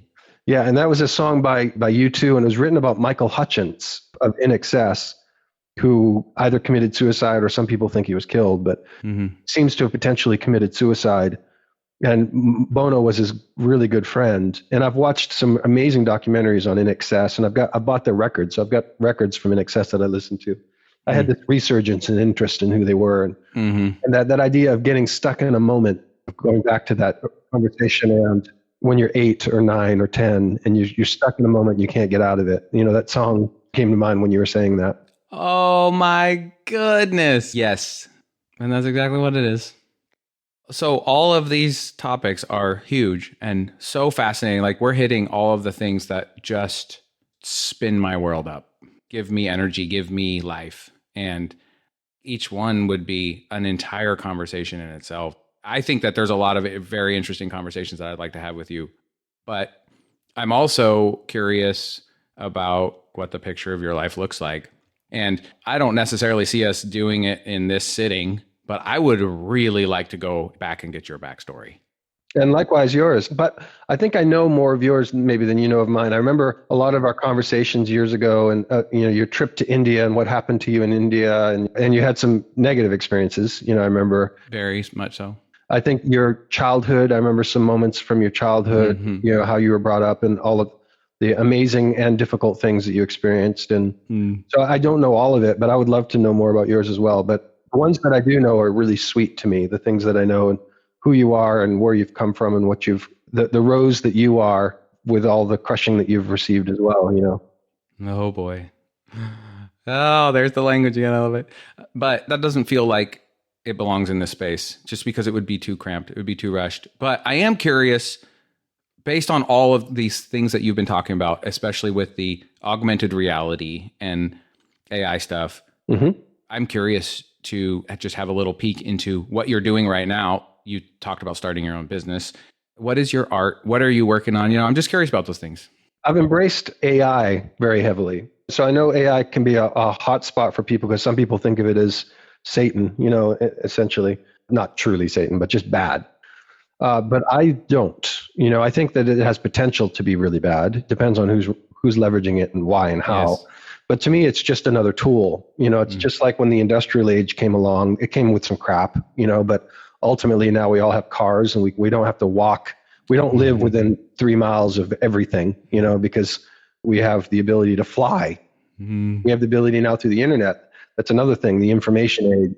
So that has its negatives, like I personally think of pornography as a negative. I think that they're hurtful to people, but it's rampantly available to anyone, anywhere.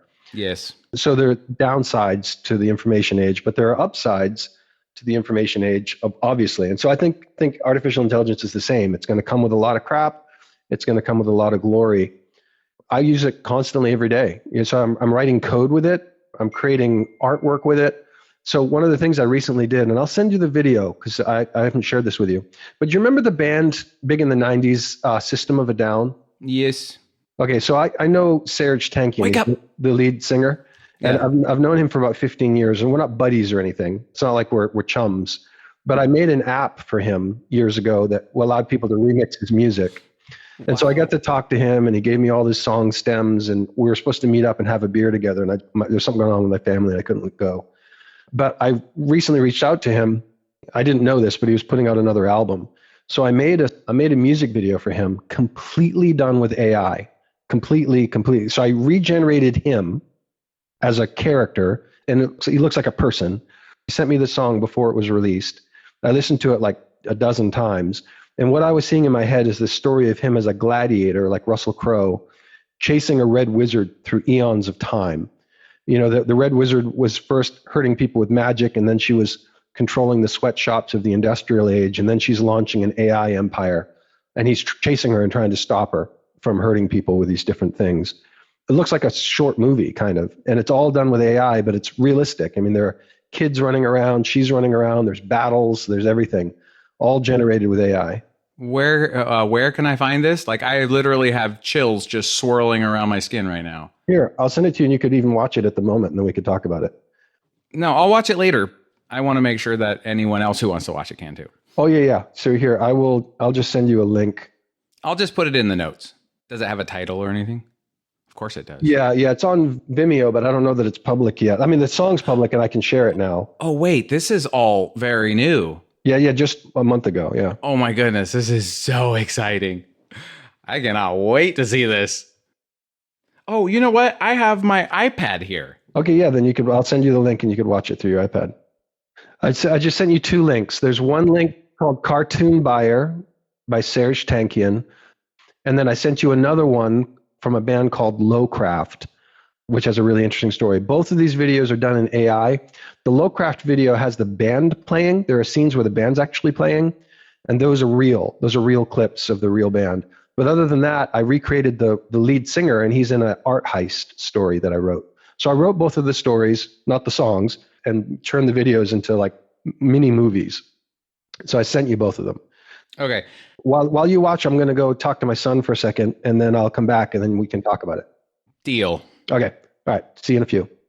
Yep. Looks like Russell Crowe. Kid bought a magazine writing a... And that's Serj as a little kid. I modeled him as a kid. Yeah. Wow, this is so cool, dude. Jeez. Oh my gosh. Oh, this is too good. Wow.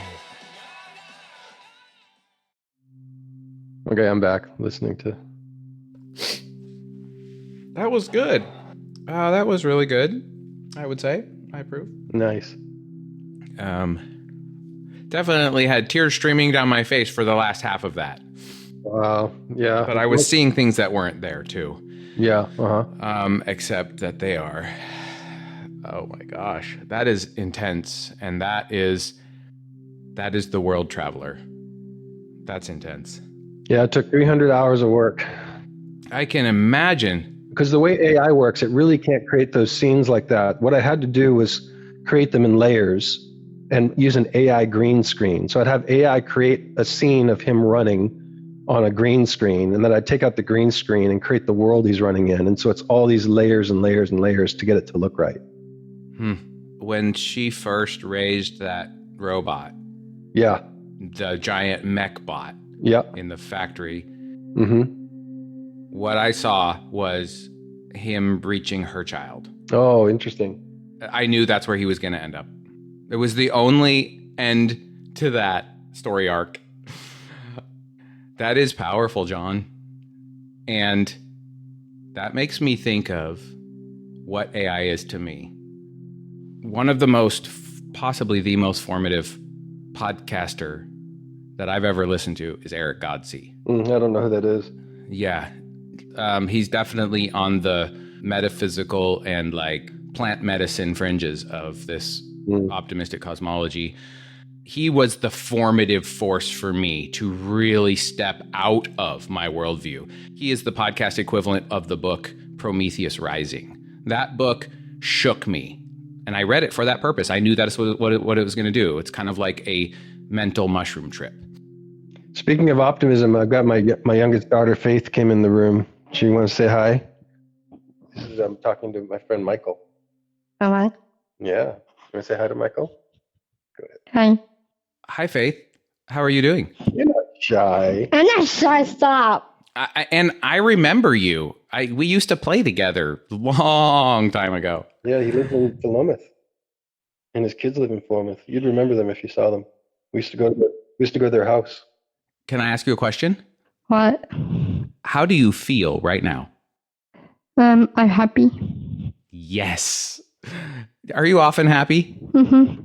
She makes all of us happy too. She's like a happy magnet, a happy little campfire.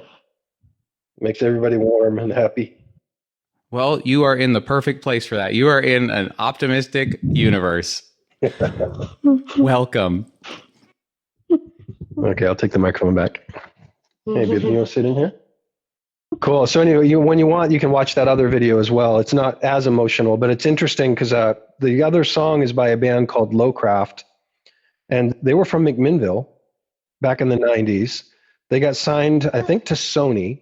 They made an album in the 90s that never really got fully released in the proper way. They were being fought for by multiple labels. And the guy who ended up winning fell off the boat into drugs, I think, and then the album got buried.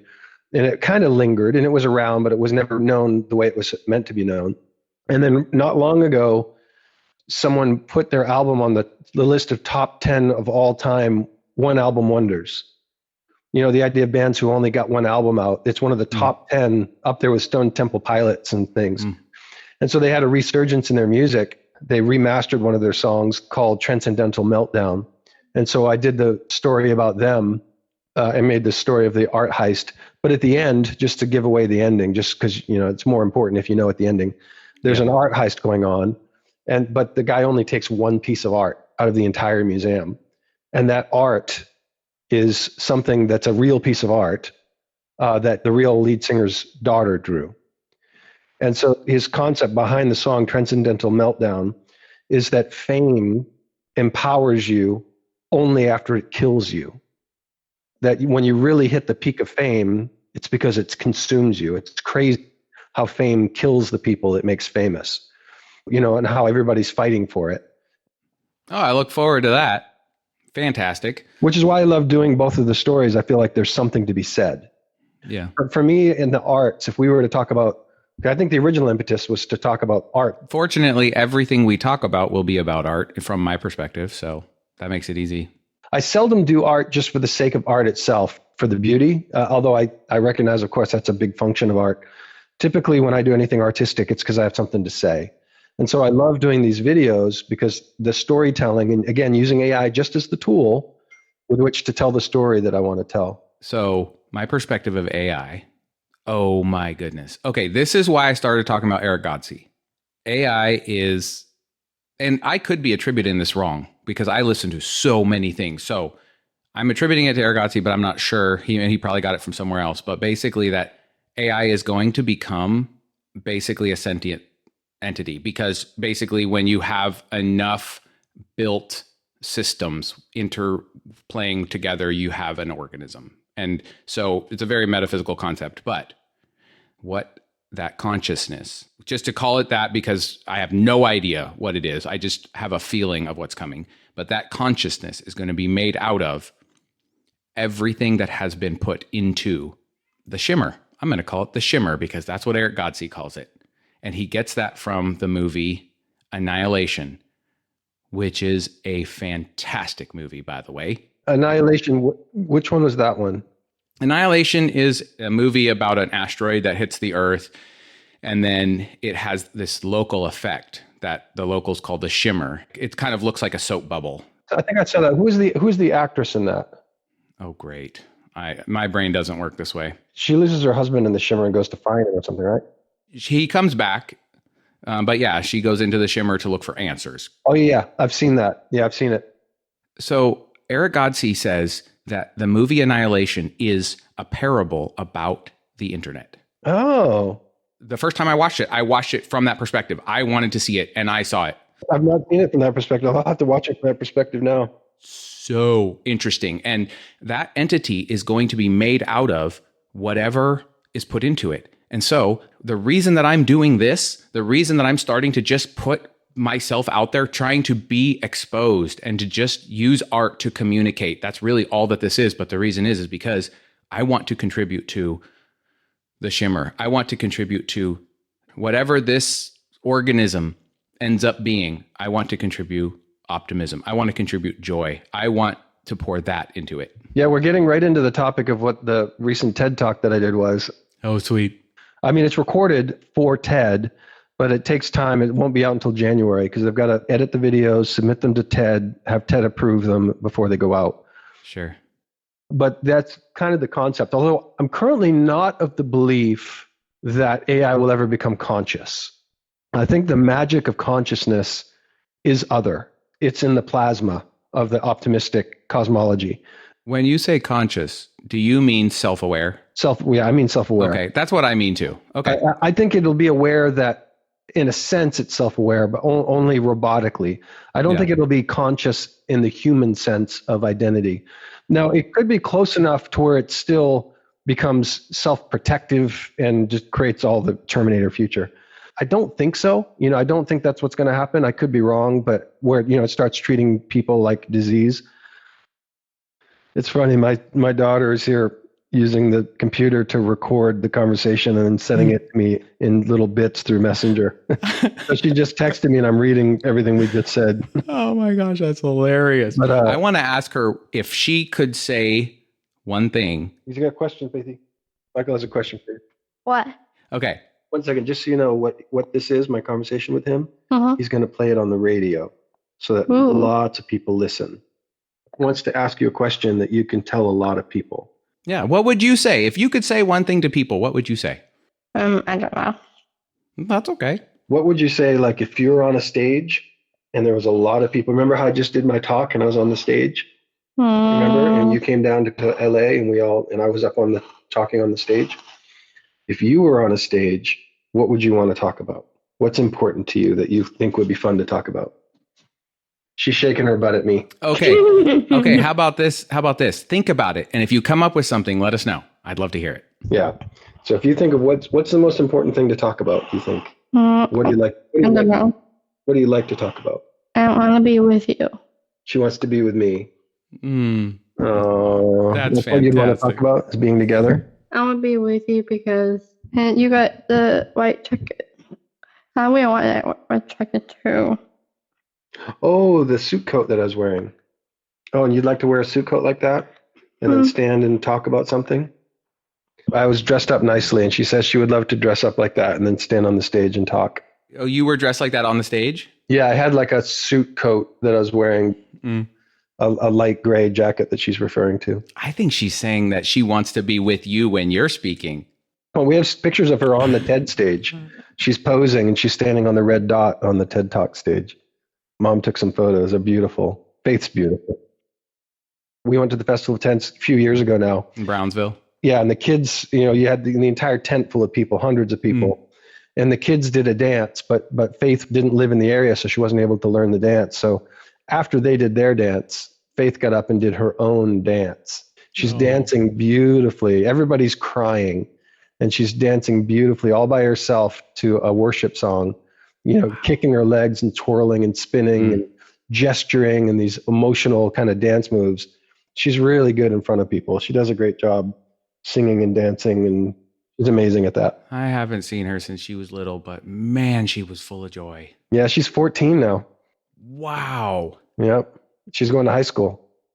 Wow. And she lights up the cosmos of everybody that sees her. Everybody. Yep. I'll see her again. Okay, where were we? We got lost. Lost in joy. Annihilation. And oh, yeah. you're wanting to put the optimism into the AI. And the TED Talk that I did that was generally about AI being non-cognitive, a tool, but more than a program. It's like a new category. It's more than a computer program because it's studied humanity, and it has at its core the patterns of human thought and human content. But it's less than a person. It doesn't have human rights and human needs.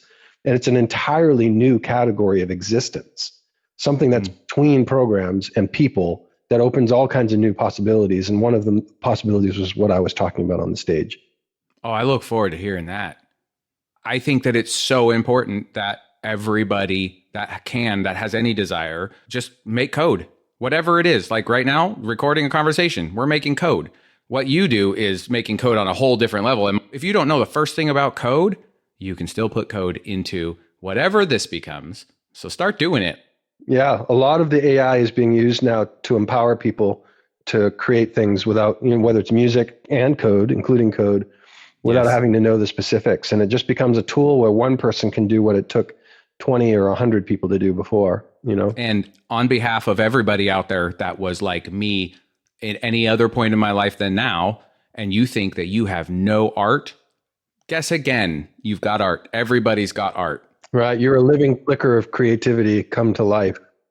Okay, so you're working on that TED Talk. And you said you did another one too in the past. Yeah, on augmented reality. You can search for Jonmar, the shortened version of my name, Jonmar, on YouTube, and then AR, Jonmar and AR. You'll find right at the top of the list the other TED Talk that I did. How long ago was it? 5 years ago. Oh, wow. Okay. I was living in Willamette at the time. So I just did the one on AI, and that won't come out till January. Oh, I'm excited. I'm excited to listen to that. It's my daughter keeps sending me snippets of our own conversation. Oh, that's what the ding is. Oh my goodness. That's awesome. Okay. Yeah, it's her sending me, she's snickering in the background, sending me text messages of our own conversation. Okay. Go on. But even the work that I did in AR, that was all about storytelling. But I feel like in my life, I recognized I was an artist when I was 3. And I remember when it happened, I was under a kitchen table or probably a dining room table rather. I was with my cousins, and there were all these feet and legs around us of my aunts and uncles and my parents. And I'm coloring in a coloring book, and I was coloring Mickey Mouse. And I remember coloring his glove white. I colored white onto the white page. Oh, another message from Faith. Beat that, she says. So I was coloring a white crayon on a white page, Mickey Mouse's hand. And then I remember tracing his hand in black and then smudging with my finger the black into the white to create like this 3-dimensional haze around his hand. When you were 3. Yeah, when I was 3. And I remember looking at other people, what they were drawing, 3, 4, 5, 6-year-olds. And I was looking at what they drew versus what I drew. And I was like, wait a minute, what I'm drawing is different. And I recognized then that there was something in me that was doing this, that I didn't build it. I didn't choose it. It's just there. It's always just been there. That's been kind of my life experience. I drew a picture of Einstein when I was 6 that I still have to this day. It's like a charcoal portrait of Einstein. And it's something my mother kept. Oh, another message from Faithy. And a little snicker behind me. And so what happened was, as this, whatever it is, this talent kind of emerged in my life, it created some separation from people, because I would do things and other people would be kind of offended, like, why can you do this and I can't do that? I didn't choose it. I didn't train it. I didn't earn it. It just is. And other people who just are beside me would kind of be a little offended at this. And then I would be hurt by that. I would feel like, oh, why do I do this? I feel bad that I can and that person can't. And the way that they would look at me and feel about me would be troublesome, or were hurtful. They were hurt and I felt hurt. And so it became an unspoken commitment in my life to empower the creativity in others. And so the apps that I wrote for Apple with some friends, I wrote some apps with friends early on that became #1 in the world. They were #1 in literally 56 countries or more. They were apps that empowered creativity. In that case, it was music, which is actually how Serj found me, Serj Tankian, and how we got connected, because he used the app. He actually used the app to make songs on his own self-released album, Harakari or Harry Carey, however you say it. What's the app? It was called at the time I Am Beatbox, and then it became Remix, and now it's called something else. But it's just an ability for people to make music in a novel way where it sounds good. So I have a whole world of thought around this. It's called, in my mind, it's called synthesized talent. And the example that I use when I think about this is the grand piano. If you look into the history of the grand piano and how it came to exist, it's auditory science. A piano isn't just something that has a bunch of strings that you pluck to make noise. The shape of the piano and everything that went into it was based on the study of sound and how to make sound beautiful. I mean, it was a masterpiece in science for the use of the arts. And very few people had one. I mean, you had to be very wealthy to own a piano. But then eventually, when the electronic/information age came and the piano became ubiquitous through plastic and making keyboards that are nothing compared to a piano, but still it democratized the art of piano. So what happened was, whoever made the first piano, because I don't really know their name, I've studied it, but I don't remember, the talent that went into making that music is democratized through technology, synthesized. So now you can go use an electric piano and play it and learn how to play piano. I mean, how many of our top stars in the world of music now started at age 5 with an electric piano that's, maybe sounds like crap, but it's music and you're making it. And I feel like that's, in my mind, my heart is to synthesize creativity. I want to synthesize talent/creativity and make it available to more people so that they don't have to go through the years of training or exploration that is such a heavy lift that people don't do it and hence don't think of themselves as creative. Right. Because a lift to get there, they don't even think of it like that. They just think of it as they don't have it. Really it is, they just haven't trained it. Just like we're talking about with Tozer, knowing God through the flexing of the muscle of prayer, or you're talking about you flexing the muscle of training yourself in the optimistic cosmology so you can kind of, this isn't what you said, but what I said back to you about reading another soul. Yes. Reading the ether. In the same way, I think that people don't see themselves as being creative, but if we open up the door for them to create and to make something beautiful, whether it's music or art or whatever, instantly stepping in and having it's almost like having guardrails. You put up guardrails for someone to go bowling. Yes. You put up these little guardrails and step past the idea of kids use guardrails and all that stuff. You put up these guardrails and suddenly you're hitting pins and you're having fun. And synthesizing creativity allows people to step into creativity and express themselves with guardrails that protect the final outcome so that they can be proud of what they made. And it wakes something up inside of them. And they start realizing, oh, wait a minute, I can create. I am creative. And then they can put down the guardrails and start trusting and exploring that there's something there for them. So that's kind of like for me, like a life mission. And you're calling that lift. You're calling that enabling those guardrails. You're calling them lift. You're giving people lift. I see what you're saying. Yeah. I've been aware that the internet gives people scale. Now, for the first time, anybody can scale their art. But you're introducing an entirely new element to me that is separate from scale, that is lift. So first you lift and then you scale. Okay. Yeah, good way of putting it. Yeah. I like that. So that's kind of a mandate for me in my life, the way that I see it. And that's what I want to use AI for as well. Mostly that's not what I've been doing with AI. Mostly I've just been trying to work and extend my capacity to somehow try to make money for the family, given, the time that I spent without a job and all that. Yes. So I've got to catch up. I've got an agency I've created. I've got a couple clients, and hopefully a couple more will come eventually. I've got some that are in discussion already. And the idea being take care of the family. But my big purpose for using AI is for it to become a tool set, which it's already doing. It empowers people, but I want to help empower creativity in particular. Is that what your agency does? No, the agency, it's Spectavo. You can go to spectavo.com. It kind of means spectacular and bravo put together, Spectavo. I'm heavy on the storytelling side of things, but we're like an AI-empowered agency. We can build apps. We can make video, like the 2 music videos I did. My intention is I love the storytelling side of things. I don't know if we talked about this. Did we talk about the books that I got? I mean, I'm immediately thinking of Little Yukka. No, books that I bought. I had a small inheritance come in when my father passed away. I spent about $4,000 on books. I bought every single book that I could find on creativity, on storytelling in particular.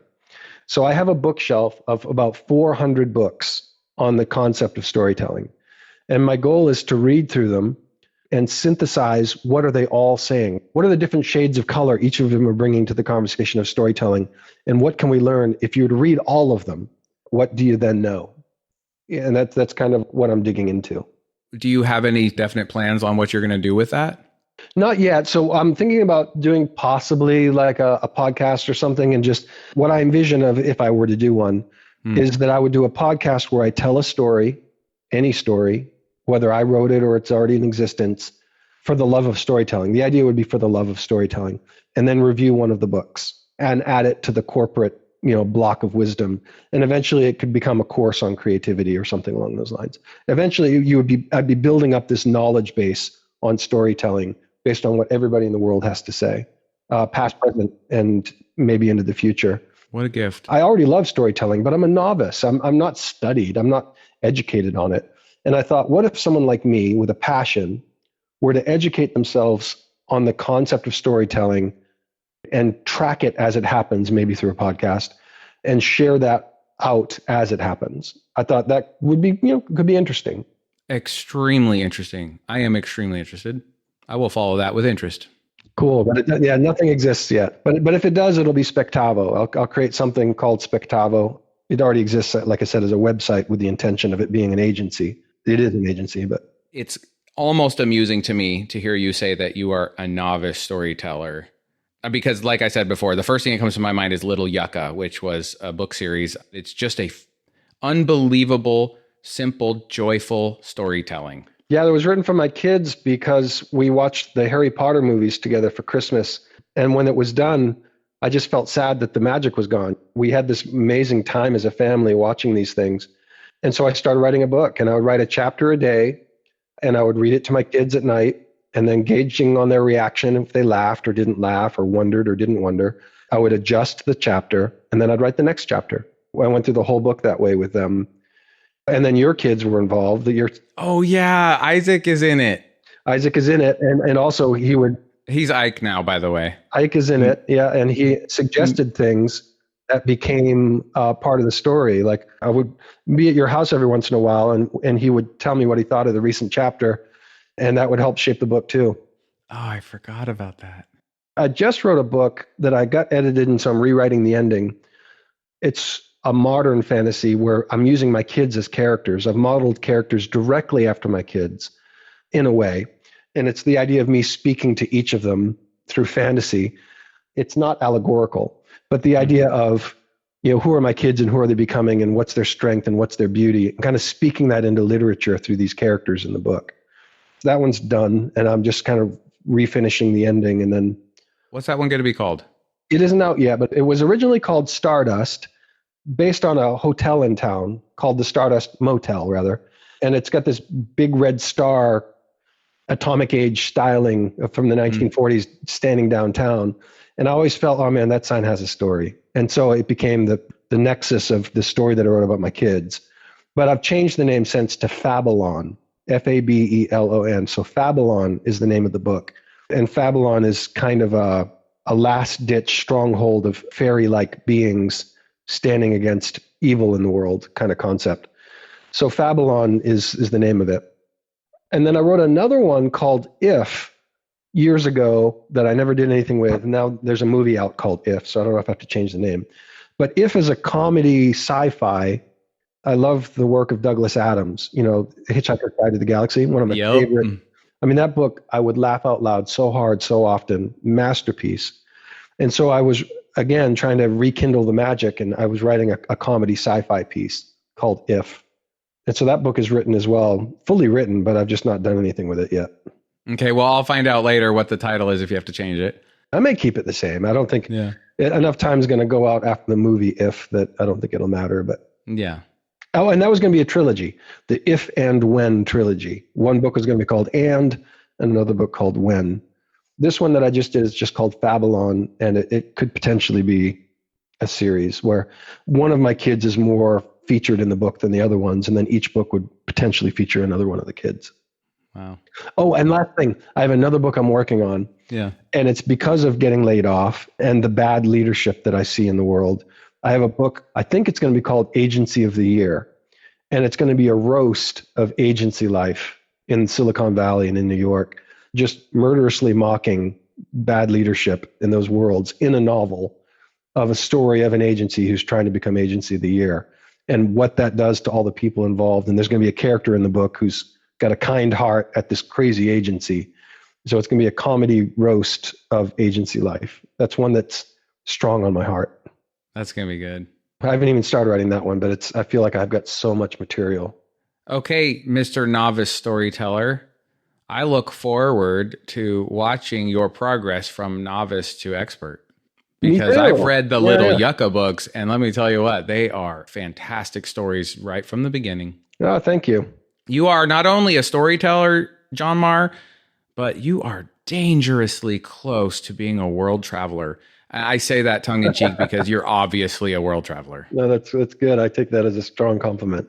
I used to have like a strong Judeo-Christian perspective, and I don't understand your perspective. We haven't dug into it, and I look forward to doing that. But I understand just seeing things however you see them. But the truth is, the thread through all of your perspective, all the perspective stories you've told is one of recognizing that just because you see something one way doesn't mean it is that way, or doesn't mean it isn't a different way. And the way I believe it is, every single person, as they tell me the story that they see, I believe it is 100% true because they see it. They're just looking at a part that I haven't looked at before. And the part that I'm looking at may seem to be so different that it opposes it. But in one book I read sometime, I don't even remember, it says, if you believe that you're looking at a contradiction, check your premise.